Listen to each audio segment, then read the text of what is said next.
तो आज हमने आप लोगों से प्रॉमिस किया था कि चेक पॉइंट शुरू करेंगे, तो चेक पॉइंट भी शुरू करेंगे।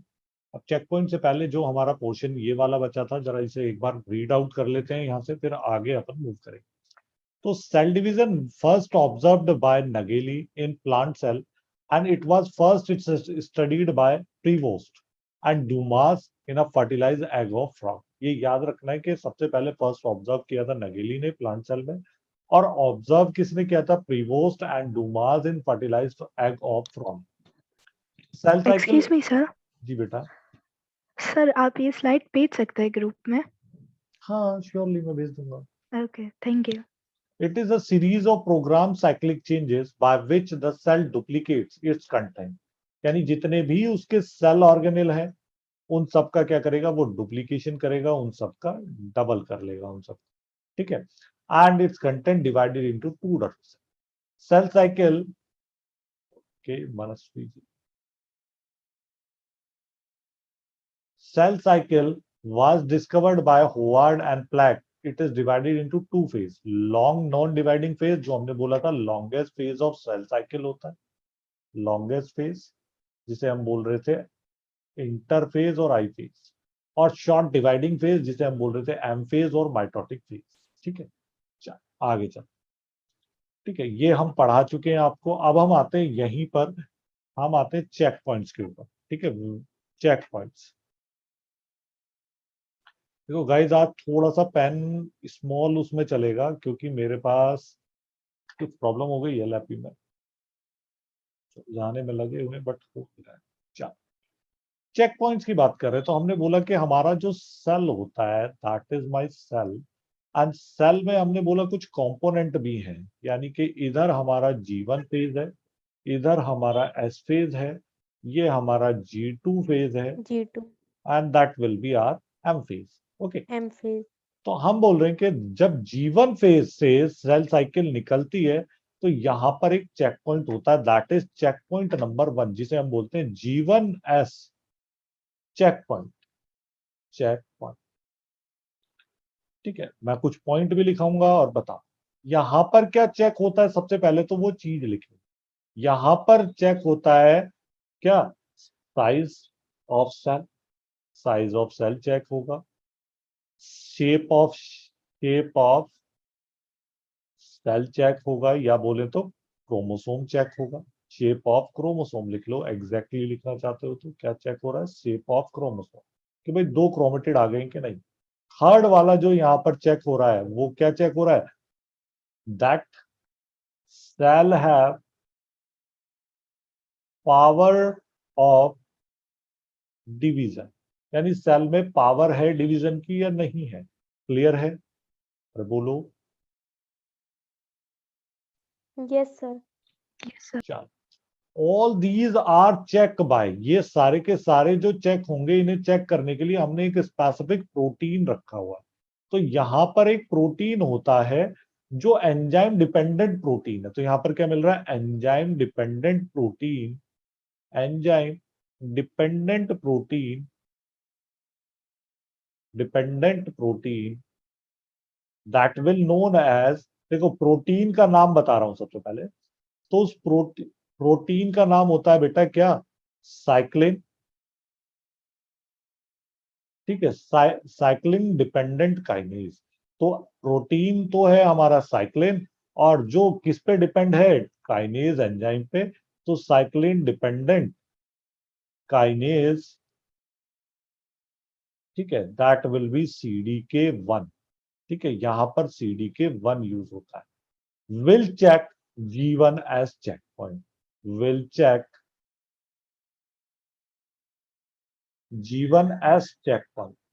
ये क्लियर हुआ सबको? गाइस, इज इट क्लियर और Yes, not? sir. Okay. Yes, sir. Then हमारा सेकंड चेक पॉइंट मिलता है इधर। ठीक है, यहां पर होता है हमारा चेक पॉइंट नंबर 2। तो इस चेक पॉइंट को क्या बोलेंगे? That checkpoint is known as, क्या बोलेंगे? G2 to M check point, और इसे G2 चेक पॉइंट भी बोल देते हैं। यहां पर क्या चेक करेंगे? That either cell is duplicated और नॉट। डुप्लीकेटेड है कि नहीं है, और रेप्लिकेटेड है कि नहीं है। साइज दोबारा चेक होगा, और शेप चेक होगा, और यहां पर जो काम करता है protein that will B CDK2, ठीक है, यानी साइक्लिन डिपेंडेंट काइनेज 2। बोलो ये सर चीजें। मतलब वहाँ वहाँ पे भी जी नोट है। नहीं बेटा, जी नोट नहीं होता। अगर यहाँ पर क्या होगा कि वो पूरा नहीं होगा, ये सारी चीजें नहीं मिलेगी, तो वो उसे उठा के फिर से जी नोट फेज में डाल देगा। ठीक है बेटा। वहाँ वहाँ से ना चेक पॉइंट 2 से। हाँ जी बेटा, क्लियर है। Yes sir, yes sir. बाकी बच्चे तो बोले, सबको क्लियर है कि नहीं। यस सर, क्लियर है। आगे चल, ठीक है। तो अब हम शुरू करते हैं अपना माइटोटिक फेज। ठीक है, माइटोटिक फेज, आज हम सिर्फ माइटोटिक फेज पढ़ेंगे। सर अच्छे प्रीवियस स्लाइड, एक सेकेंड। बिल्कुल दिखा रहा हूं बेटा, ये लीजिए। Yes sir, done. Mitotic phase की बात कर रहे हैं, now we are talking about mitotic phase. तो माइटोटिक फेज क्या होता है, चलो बोलो। Is it found in somatic cell और gametic cell? Sir somatic cell. Found in asexual reproduction, asexual reproduction, asexual reproduction। And second वाला क्या बोलेंगे, एंड सोमैटिक सेल्स, और सोमैटिक सेल में मिलेगा। ठीक है, it is found in asexual reproduction and somatic cell. ठीक है। अब ये इसमें क्या होता है, एक और चीज लिख लो भाई, क्या होगा इक्वेशनल डिवीजन वाला सर। मैम। ठीक है, इसमें पहले अपन दो चीज लिखेंगे। यहां पर क्या होगा, वन कैरियोकाइनेसिस, मैं कैरियोकाइनेसिस पढ़ा चुका हूं, वन कैरियोकाइनेसिस यानी न्यूक्लियर डिवीजन। यस सर, सालों वन पहले पढ़ाया था थे हमने। Karyokinesis, yes, is followed by is followed by cytokinesis. yes, one cytokinesis, one cytokinesis। ठीक है, नो गैमीट फ्यूजन इन्वॉल्व, यहां पर क्या हो रहा है, नो होमोलोगस लिखेंगे। अब इसमें जैसे ये सेक्सुअल में होता था गैमीट नहीं बनते, तो यहां पर क्या होगा, no homologous pair of chromosome involve. लिख लो एक चीज। फिर मैं एक चीज पे आऊंगा जो प्लॉइडी लेवल, किसी बच्चे ने मुझे बोला था कि सर प्लॉइडी लेवल पढ़ा। No homologous pair of chromosome, sir ये होमोलोगस। किसी बच्चा क्या होता है, आपको मेरा नाम नहीं पता?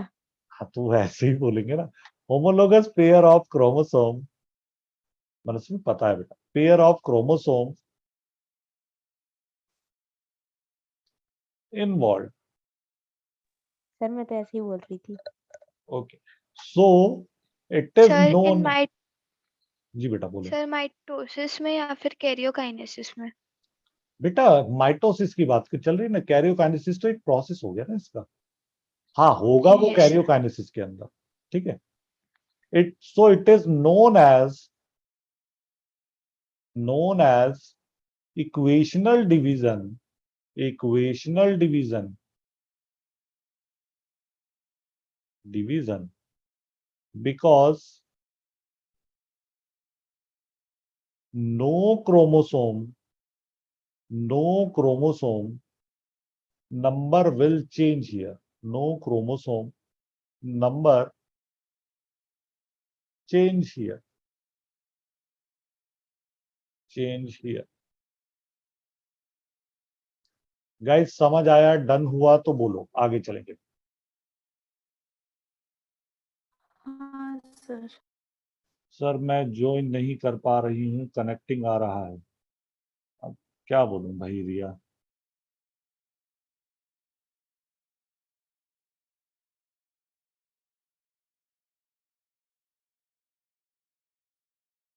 चल आगे चल। ठीक है, अब जरा मैं बताता हूँ ploidy level. Guys we are talking about ploidy level, ploidy level. ठीक है, प्लॉइडी की बात कर ले। तो प्लॉइडी क्या होता है, number of homologous pair present in an organism is called ploidy। number of homologous pair present in an organism, present in an organism गलत हो जाएगा, एक सेकंड दूसरा लिख,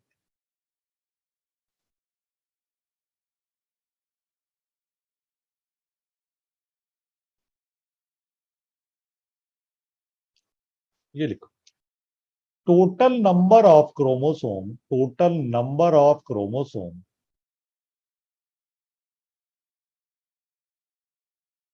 present in an organism, present, एक second guys, just give me a सेक,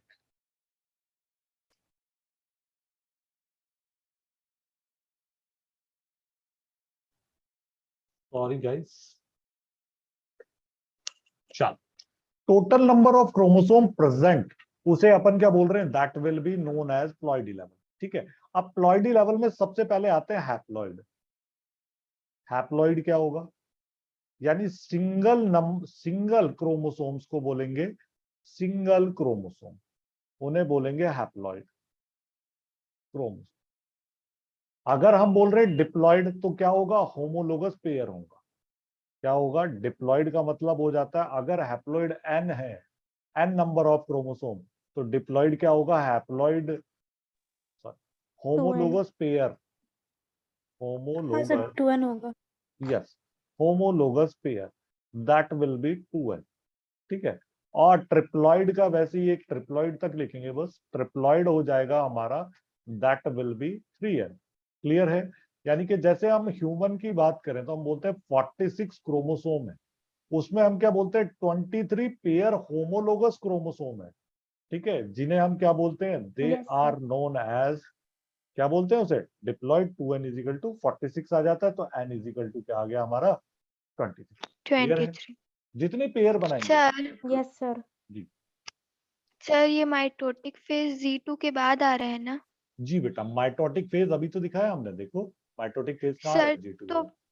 पर अगर जैसे कोई सेल सेक्सुअल रिप्रोडक्शन किया तो फिर वो G2 के बाद वहीं पे स्टॉप हो जाएगा? नहीं बेटा, वो उसके पास भी रास्ता होगा ना, उसके पास दो चीजें हैं, अगर या तो वो जाएगा माइटोटिक डिवीजन, ठीक है, या फिर जाएगा वो मियोटिक डिवीजन में। एक मियोटिक भी पढ़ाएंगे, मियोसिस, वो परसों पढ़ाएंगे, मतलब मंडे को पढ़ाएंगे। अच्छा, मतलब जो एसेक्सुअल करते हैं वो माइटोटिक में जाते हैं और ये मियोसिस में जाते हैं। बिल्कुल राइट आंसर, ठीक है। Yes sir. चल, अब आगे चलते हैं हम, प्लॉइडी लेवल हो गया, तो हम बात करते हैं, सर हम एक जो लाइन लिख, ये एक क्रोमोसोम होता है उसमें एक ही क्रोमेटिड होती है, जो एक सिंगल क्रोमोस, क्रोमोसोम आपने लिखा कहाँ पे, हैप्लॉइड वाले में। नहीं नहीं, दो क्रोमेटिड होंगी ना बेटा। देखो उसमें क्या होगा, जो मियोसिस में होता है उसमें सर क्या हो वो जाता है अभी कि G2 से क्रोमोसोम ऐसा आएगा, उसके तो साथ में उसका होमोलोगस पेयर आ जाएगा। ठीक है, बट और जब हम बात कर रहे हैं मियोसिस की, तो मियोसिस में क्रोमोसोम खाली है, एक सिंगल फॉर्म में रहेगा। ठीक है, मेटा सेंट्रिक क्रोमोसोम। क्लियर है, यस सर। चा, तो मैं एक लाइन लिख सकता हूं क्या, in mitotic phase, in mitotic phase, mitotic phase, ploidy level of chromosome, ploidy level never change. क्या होता है, नेवर चेंज। क्लियर हुआ गाइज, ये बात समझ में आई। Yes sir. हाँ सर। अब बेटा जो आपका माइटोटिक फेज होता है वो 4 पार्ट में डिवाइडेड होता है। Mitotic phase divided in 4 parts. ठीक है, पहला होता है हमारा प्रोफेज, प्रोफेज, दूसरा होता है क्या, metaphase, and next one is anaphase, and उससे आगे होगा हमारा टीलोफेज, टीलोफेज। Yes sir. ये चारों फेज समझ आए अभी। Yes sir. हाँ सर। चलो आगे चलते हैं, now will start with the prophase. Okay, तो अपन प्रोफेज की बात कर रहे हैं, प्रोफेज। अब प्रोफेज की बात कर रहे हैं तो प्रोफेज में देखो दो फेज डिवाइडेड कर रहा हूं मैं, एक बोल रहा हूं अर्ली प्रोफेज, अर्ली प्रोफेज। भाई जैसे जब हम पैदा हुए तो वो क्या था, हमारा अर्ली फेज था, और जब हम मरेंगे तो वो होगा हमारा, मतलब जब बूढ़े हो जाएंगे। जब ऐसे हो जाएंगे, अरे रिया, यारे मनस्वी बेटा समझ आ रहा है, तो जब हमारी आवाज ऐसी हो जाएगी तो हम क्या हो जाएंगे, हम पहुंच जाएंगे अपने लेट प्रोफेज यानी late phase. That sir value आप तब भी पढ़ाओगे? क्या, क्यों नहीं पढ़ाऊंगा? मेरे को पता चले ना कि मैं 98 ईयर्स का हो गया हूँ और मेरा लास्ट डे, मैं उस दिन पढ़ा के जाऊंगा। एटलीस्ट याद तो रखोगे। और ये लास्ट वीडियो था। तीन तीन जनरेशन को तो मैं पढ़ाना चाहता हूँ। ठीक है, मतलब बच्चे, फिर उनके बच्चे, फिर उनके बच्चे, तभी तो मजा आएगा। अर्ली प्रोफेज की बात कर रहे हैं, अब हम ले रहे हैं early prophase. Early prophase, early prophase में देखो क्या होता है भाई, ये हमारे पास सेल है, that is cell, and there will be nucleus, ये हमारा न्यूक्लियस है। ठीक है, और इधर पड़े हुए हमारे सेल ऑर्गेनेल। ठीक है, there will be cell organ. ठीक है, अब क्या होगा, सबसे पहले ये हमारा न्यूक्लियर मेम्ब्रेन। ठीक है, ये हमारे यहाँ पर क्रोमोसोम कुछ इस फॉर्म में, क्रोमेटिड फॉर्म में पड़े हुए हैं, that is chromatin, sorry chromatin, chromatin material या क्रोमेटिन फाइबर। ठीक है, अब क्या होगा, बोलो क्या करना चाहिए सबसे पहले? सर न्यूक्लियर मेम्ब्रेन को डिसअपियर। सबसे पहले क्या होगा, इस फेज में होता है हमारा nuclear membrane, nuclear membrane get disappear, nuclear membrane and cell organelle, nucleolus. cell organelle, yes sir. cell organelle, जिसमें मेनली क्या क्या होगा, माइटोकॉन्ड्रिया। माइटोकॉन्ड्रिया मेनली मैंने क्यों बोला माइटोकॉन्ड्रिया, क्लोरोप्लास्ट, बोलो जरा इसका भी रीजन, बोलो। सर क्योंकि इसमें न्यूक्लियस एनर्जी का का डिवीजन होता है। Because they have their own DNA, याद आ रहा है, circular double standard DNA double होता है, स्टैंडर्ड। तो यस क्रोमोसोम सर। होंगे, तो क्या हो सकता है, मिक्सिंग हो सकती है उनके डीएनए की, तो अपने को मिक्सिंग नहीं करानी, तो इस वजह से। ठीक है, तो ये दो सर मेनली अपन, अभी सेल को एनर्जी नहीं चाहिए माइटोकॉन्ड्रिया को ये डिसअपियर करने एनर्जी लग गया। बेटा दूसरी सेल से प्रोवाइडेड होगा, एनर्जी जो स्टोर्ड एनर्जी है वो यूज करता है तब। ठीक है, चलो अब आते हैं हम लेट क्लियर प्रोफेज, सर। है ना, लेट प्रोफेज में आते हैं। अब देखना लेट प्रोफेज में क्या हो जाएगा, लेट प्रोफेज, लेट प्रोफेज। अब लेट प्रोफेज में देखो क्या होगा भाई, हमारा ये सेल हो गया, अब हमारा सेल के अंदर ये क्रोमेटिन मटेरियल पड़ा हुआ है या क्रोमेटिन फाइबर पड़ा हुआ है, क्रोमेटिन फाइबर, यस सर। यानी कि मैं बोल सकता हूं now the genetic material lie in cytoplasm, can we say that? Yes sir. Genetic material,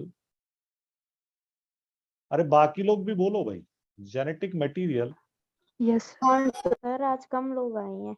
बहुत ज्यादा, लाई इन साइटोप्लाज्म, कल साइटोप्लाज्म। ज्यादा आए थे। नहीं, पहले जिस दिन हमने वीडियो भी नहीं किया। देखी उतने लोगों ने, और दूसरा ये भी होगा ज्यादा कम हो जाएंगे धीरे धीरे धीरे धीरे, तो अपन खाली यूट्यूब पे वीडियो डालना ही चालू कर देंगे, इधर से खत्म कर देंगे। नहीं सर हम पढ़ेंगे हम सब। मैं तो बोल रहा हूँ, आओगे तो मैं पढ़ाऊंगा, नहीं आओगे तो भी मैं पढ़ाऊंगा, बट फिर तुम्हें यूट्यूब वीडियो मिलेगी। ठीक है, सर अब मैं इस, तो आऊंगी। चलो, तो यहां पर और क्या होता है देखो, नाउ अब आपको ये कुछ ऐसा दिखाई नहीं दे रहा कि इट इज लाइक कि ऐसा कंडेंस फॉर्म में पड़ा हुआ, टैंगल्ड स्टेज में, कुछ ऐसा दिखाई नहीं दे रहा, टैंगल्ड स्टेज में पड़ा हुआ है। यस सर यस सर ठीक है, तो यस सर। हाँ मैं सर मैं एक लाइन लिख रहा हूं, ठीक है, उससे समझना अब यहां पर क्या होगा। Chromosomes, chromosomes are in tangled stage, are in tangled or decondensed stage, decondensed stage, they start, they start to get condensed, to get condensed or untangled, untangled. बोलो, ये बात समझ आया सबको? हाँ सर। सर वहाँ पे वो कंडेंस सर। हो रहा है कि अनटेंगल हो रहा है? बेटा अभी यहाँ पर ये कंडेंस और अनटेंगल्ड हो रहे हैं, दोनों एक ही चीज है। यानी कि जो इल्झा हुआ रखा हुआ था ना, ऐसे करके इल्झा हुआ रखा हुआ था, वो सुलझना हाँ चालू हो हाँ गया, अलग अलग होना चालू हो गया। समझ आया? यानी जब yes sir. Class, when you are in class third fourth, then you are so much confused कि यार मेरे को डॉक्टर बनना है, कि इंजीनियर बनना है, कि मेरे को अकाउंटेंट बनना है, कि मेरे को ये बनना है, मेरे को वो बनना है, नेक्स्ट वाई जेड बनना है। When you get in class 7th, 8th, 9th, 10th, then you get saturated. आपको एक क्लियर विजन हो जाता है ना, मेरे को तो डॉक्टर ही बनना है भाई, ये सब तो फालतू सर का। मैं तो अभी भी कंफ्यूज हूँ, क्यों? फिजिक्स वीक है ना। अरे तो क्या हो गया, फिजिक्स पढ़ो, वो स्ट्रांग हो जाएगी। हाँ सर। चलो आगे चलते। अब हम एक लाइन लिखेंगे, prophase is the longest phase of, किसका, जो ये हम पढ़ रहे हैं, prophase is the longest phase, is the longest of mitosis. जी, माइटोसिस एंड मियोसिस दोनों ही लिखो। Prophase is the longest phase of M phase, लिख लो of M phase. Yes sir. यानी एम फेज के अंदर भी पूछा जाए, अगर पूछा जाए कभी सेल साइकिल का लॉन्गेस्ट फेज क्या होगा, देन इंटरफेज। क्लियर है ये? एंड अगर पूछा सर। जाए क्या, कि अगर पूछा जाए आपसे कि एम फेज का लॉन्गेस्ट फेज क्या होगा या डिवीजन का लॉन्गेस्ट फेज क्या होगा, then it will be prophase. Prophase. Clear है? चलो अब और आगे चलते हैं और थोड़ी बात सर करते इंटरफेज का लॉन्गेस्ट फेज G1 फेज। हैं। जी बेटा, वो तो पता ही है आपको, 8 to 12 आवर्स का। चलो अभी हाँ इसकी सर। बात करते हैं, प्रोफेज की। प्रोफेज में क्या होगा, माइक्रोट्यूब्यूल्स, माइक्रोट्यूब्यूल्स एंड माइक्रोफिलामेंट। याद आ रहा है, ये ट्यूबुलिन प्रोटीन के बने होते थे। यस सर, साइटोस्केलेटन वाले। यस, और माइक्रोफिलामेंट स्टार्ट फॉर्मिंग, स्टार्ट और initiate the formation of किसका फॉर्मेशन स्टार्ट करेंगे भाई, formation of astral rays, spindle apparatus, spindle apparatus and spindle fibre, spindle fibre. ये बात क्लियर हुआ सब बच्चों को? Yes sir. हाँ सर। देखो बेटा, अब क्या हो जाएगा कि सर जब एपेरेटस मतलब apparatus मतलब वो उड़ाया, पतंग उड़ाया सबने, पतंग नहीं यस। भी उड़ाया, धागा यस देखा है, सर। धागा जो नहीं सर। रील होती है, रील पे एक धागा लिपटा होता है, हाँ सर। तो उस होल्ड करने वाले और लिपटने वाले जो वो एपरेटस, उसे एपरेटस बोल रहे हैं, जिसके ऊपर क्या होगा, स्पिंडल फाइबर्स क्या होंगे, अरेंज होंगे। जैसे ये मेरा एपरेटस हो गया और ये मेरा उसके अंदर क्या हो गया, मेरा फाइबर हो गया। ये दिखाई दे रहा है? मतलब बेस भी बोल सकते हैं। बिल्कुल, बेस और होल्डिंग पोजीशन, बेस फिलामेंट भी बोल सकते हैं आप। ठीक है, सर एस्ट्रल रेस क्या है? अब बता रहा हूं ना बेटा। एस्ट्रल रेज क्या होता है कि इसके प्रोटेक्शन के लिए लगा हुआ है सेल के ऊपर, ये एस्ट्रल रेज है, यहां पर लगा होता है। ठीक है, ये यहाँ पर इसे प्रोटेक्ट करने के लिए लगा वो हुआ है। ग्रे कलर की? जी बेटा, ये एस्ट्रल रेज है, एस्ट्रल रेज। Yes sir. ठीक है, और इधर बनेगा आपका स्पिंडल एपरेटस। ये हो गया स्पिंडल एपरेटस, अभी फाइबर नहीं निकले हैं। ये हो गया आपका स्पिंडल एपरेटस, दोनों साइड स्पिंडल एपरेटस। और अब हमारे क्रोमोसोम कैसे हो गए, जरा क्रोमोसोम भी देख लेते हैं भाई, जिनकी बात मेन चल रही है। दूल्हा है, उसकी शादी हो रही है, तो दूल्हे की बात तो जरूर करनी पड़ेगी। सेल कैसा दिखाई दे रहा है guys? Cell is diploid, can you see that? Yes sir. Cell diploid है। चलो मेटाफेज के बाद दोबारा से क्लास ज्वाइन कर लेना। अब आते हैं नाउ मेटाफेज। मेटाफेज, हाँ सर। मनस्वी बोल रही है मोटा फेज। मेटाफेज में क्या होगा, the chromosome get aligned, the chromosome get aligned at equator or metaphasic plate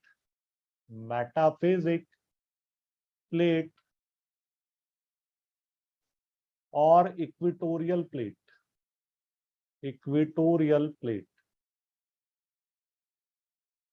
ठीक है। इस पर क्या हो जाते हैं, वो अलाइन हो जाते हैं, यानी कि ये मेरा सेल था। सर जी बेटा, इक्वेटर मतलब मिडिल सेल के बिल्कुल मिडिल में। सेंटर बेटा, बिल्कुल सेंटर। हाँ सेंटर, यस। जी बेटा, ये एस्ट्रल रेज हो गया। और एक लाइन लिख लो, स्पिंडल एपरेटस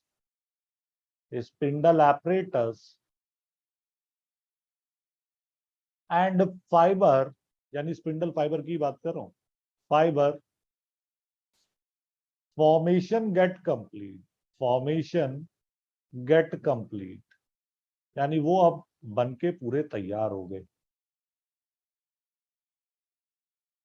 यानी इधर हो गया ये मेरा spindle apparatus, sir nuclear membrane भी इसमें पूरी टूट जाएगी ना? वो तो पहले ही टूट गई थी बेटा, वो तो अर्ली प्रोफेज में ही चली गई थी, याद आ रहा है? अच्छा, हाँ हाँ हाँ, यस सर।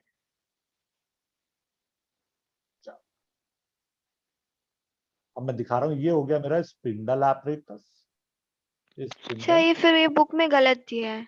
क्या दिया हुआ है? इसमें लिखा है कि the complete breakdown of the nuclear membrane is the beginning of metaphase. हाँ, तो वो यही बोल रहा है कि लेट प्रोफेज में सारा खत्म हो जाएगा, वो ये बताना चाह रहा है, उसका मतलब दिया सही है। वो कह रहा है कि लेट प्रोफेज में सब चीज खत्म हो जाएगी, ठीक है, बस इतना समझ लो। अच्छा, कभी कभी कुछ ये बुक लोग में ना, इतना कंफ्यूज क्यों करते हैं?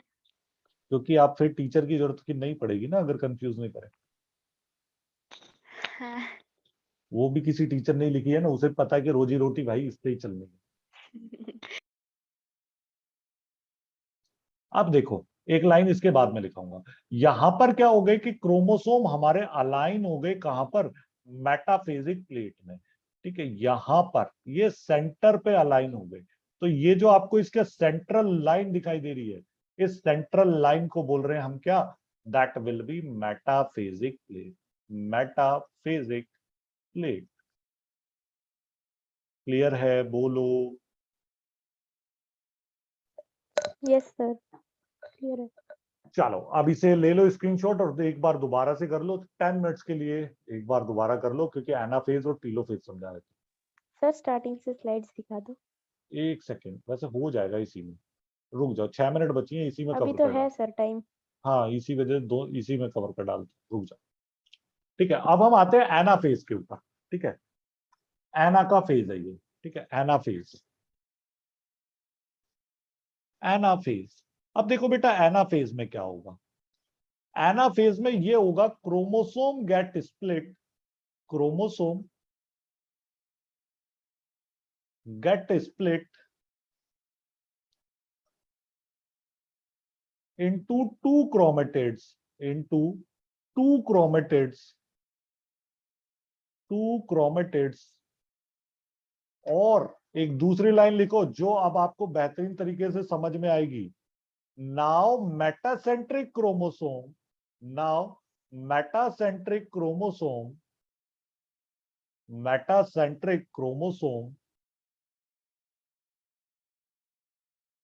convert into two telocentric chromosome, two telocentric chromosome. बोलो, ये बात समझ आई? हाँ सर।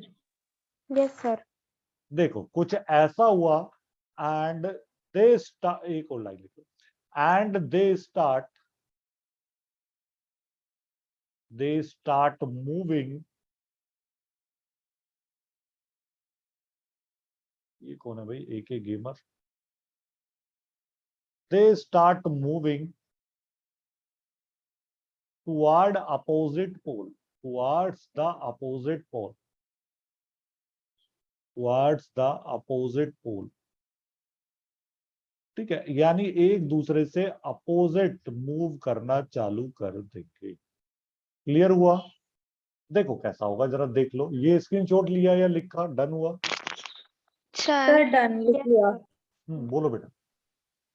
सर वो जो क्रोमोसोम 2 क्रोमेटेड हुआ मतलब वो क्रोमोसोम हाफ हो गया ना? जी बेटा, जी बेटा, वही चीज यस दिखाने वाला हूं। देखो ऐसा हुआ कि भाई ये जो हमारा सेल था, ये जो हमारा सेल था, इस सेल के अंदर ये हमारा स्पिंडल एपरेटस, ये हमारी एस्टल रेस।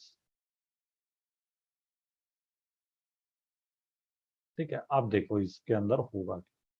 इसके अंदर ये चालू हुआ कि हमारा एक क्रोमेटिड यहां पर और एक क्रोमेटिड हमारा इधर, ठीक है, रह गया। एक क्रोमेटिड इधर आ गया और एक क्रोमेटिड इधर आ गया। आप पूछोगे सर ऐसी शेप क्यों होती है? बिकॉज ये जो हमारा, पंछियों की तरह लग रहा है सर। हाँ बेटा ये क्रोमेटिड है ना, तो क्या होगा, बिकॉज ऐसा क्यों होगा, एक ये जो होता है spindle fibre, spindle fibre always pull the chromatid, pull the chromatid, pull the chromatid from नीटोकोर, from नीटोकोर। याद आ रहा है नीटोकोर एक प्रोटीन होता था भाई, ये क्रोमोसोम था। Yes, sir. क्रोमोसोम में हाँ ये सर, वो सेंट्रोमियर दोनों था, ये Centromere वो के एक दोनों साथ साइड. रखने के लिए। बस फ्रॉम नीटोकोर, नीटोकोर। समझ आ गया? Yes, sir. तो ये हमारा मूव यस करना चालू हो गया। अब आप बोलोगे सर समझ तो आ गया है, एक नेक्स्ट वाला भी हमें समझ आ गया कि नेक्स्ट वाले में ये क्रोमेटिड पूरे इधर पहुंच जाएंगे और ये क्रोमेटिड इधर पहुंच जाएंगे। समझ आ रहा है? Yes, sir. नेक्स्ट वाले में क्या होगा, that will B telophase, telophase. अच्छा एक लाइन और बताओगे? चल एनाफेज के बारे में एक बात और बताओ। Can I say that here the chromosome number get double? बोलो। हाँ Yes, सर, sir. ये तो बोल सकते हैं। 4 हो गए. भाई देखो पहले हमारे पास क्या था, दो मेटा सेंट्रिक क्रोमो, अरे कहाँ गया भाई, इधर आओ। दो मेटा सेंट्रिक क्रोमोसोम थे, एक ये और एक ये। अब क्या हो गया है, वो ये Yes, दो sir. और ये दो, यानी एक, दो, तीन और चार, इन चार टीलोसेंट्रिक क्रोमोसोम में क्या हो गया, कन्वर्ट हो गया। तो we can say that here in anaphase the chromosome number get double. Is it clear? Yes, sir. हाँ sir. Yes. In anaphase, chromosome number get double. Chromosome number get double. Number get double. अब बेटा बाकी वाला तुम्हें बहुत easy है, वो तुम्हें आता भी होगा, जल्दी जल्दी कर लेते हैं। ठीक है, क्योंकि मैं 40 मिनट की आज क्लास लूंगा आज, उसके बाद में सोच रहा हूँ मैं थोड़ा अपने लैपी की रिपेयर करा लूँ, रिपेयर कर रहा हूँ। सर टीलोफेज अभी में यहाँ पे 4n हो जाएगा ना, जी बेटा टेट्राप्लॉइड हो जाएगा. 4n हो जाएगा, 4n 4c। आपको पता है एस फेज से क्या होके आया था, डीएनए Yes, डबल। sir. तो अब देखो यहां पर हाँ क्या हो सर. जाएगा, भाई जो हमारे टीलोसेंट्रिक क्रोमोसोम थे वो अपोजिट पोल पे आ गए। ठीक है, अब यहां पर क्या हो जाएगा, जो जो प्रोफेज में गया था वो सब वापस आ जाएगा। Nuclear membrane and cell organelle reappear, and और क्या हो जाएगा, सर क्रोमोसोम हम गेट, रिजॉइन ही कर लेंगे, अभी वो भी बची हुई है थोड़ी सी साइटोकाइनेसिस. वो नेक्स्ट सेक्शन पढ़ाऊंगा। Chromosome get okay. Decondense, decondense chromosome क्या हो जाएंगे, डीकंडेंस हो जाएंगे। समझ आया इतना? बोलो। इसे मैं नेक्स्ट में फिर से Yes, ले sir. ले, यानी कि यहाँ पर कुछ सर ये आज कंप्लीट हो जाता ना फिर. अरे बेटा थोड़ा सा मुझे लैपी सही कराने जाना है, फिर दुकानें बंद हो जाएंगी। ठीक है सर, कोई बात.